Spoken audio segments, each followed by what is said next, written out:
বগুড়ায় স্কুল শিক্ষার্থীকে ছুরিকাঘাতে ঘটনা ঘটেছে। সোমবার সন্ধ্যা ৭টা ৪০ বগুড়া সদর থানাধীন কলোনি এলাকায় অবস্থিত সরকারি পলিটেকনিক ইনস্টিটিউটের সামনে ঘটনা ঘটে। পরে পুলিশ লাশ উদ্ধার করে শহীদ জিয়াউর রহমান মেডিকেল কলেজ হাসপাতালে মর্গে পাঠান। নিহত স্কুল শিক্ষার্থী চকফরিদ এলাকার মানিকের ছেলে ফাহিম ফয়জুল্লাহ উচ্চ বিদ্যালয়ে ১০ম শ্রেণীতে লেখাপড়া করেন। এসব তথ্য নিশ্চিত করেছেন বগুড়া সদর থানার ভারপ্রাপ্ত কর্মকর্তা ইন্সপেক্টর এস.এম. মঈনুদ্দিন।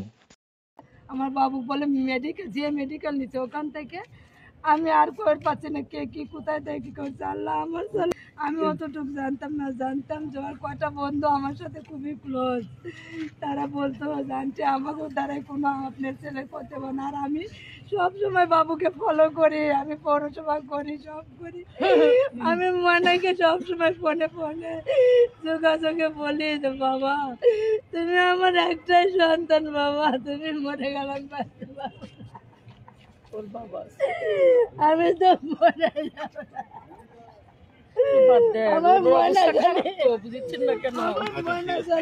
সে একজন স্কুল ছাত্র, ক্লাস 10-এর ছাত্র। তো আমরা এলাকাবাসী হিসেবে যে মানে আতঙ্কিতভাবে যে যারা দুষ্কৃতিকারীরা বাড়িছে আপনি চাকু স্টেপ করছে, সে চাকু স্টেপ কারণে সে নিহত আছে।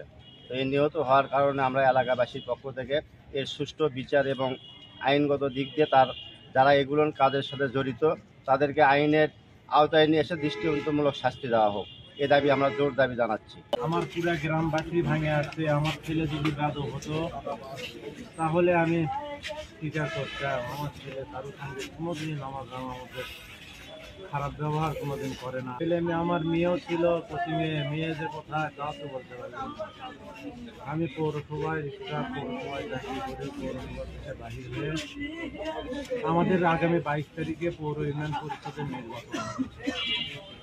আমাদের 2 জন সভাপতি ক্যান্ডিডেট প্রার্থী, সেক্রেটারি ক্যান্ডিডেট প্রার্থী নিয়ে আমরা গল্প করতেছি। সাত মাথায় চতুর্থীতে আমাদের বসার একটা চাপানি খাওয়ার জায়গা আছে ওখানে। তখন আমার হুট করে আমার নাম্বারে আমার ছেলের এক ফ্রেন্ড ফোন দিল, দিয়ে বললো আঙ্কেল ফাইমেকে আমরা মোহাম্মদ আলী নিয়ে আসছি, ফাইমে কে যেন ঢেল মারছে না কি হচ্ছে, গোটা শরীর রক্ত দিয়ে মাখানো।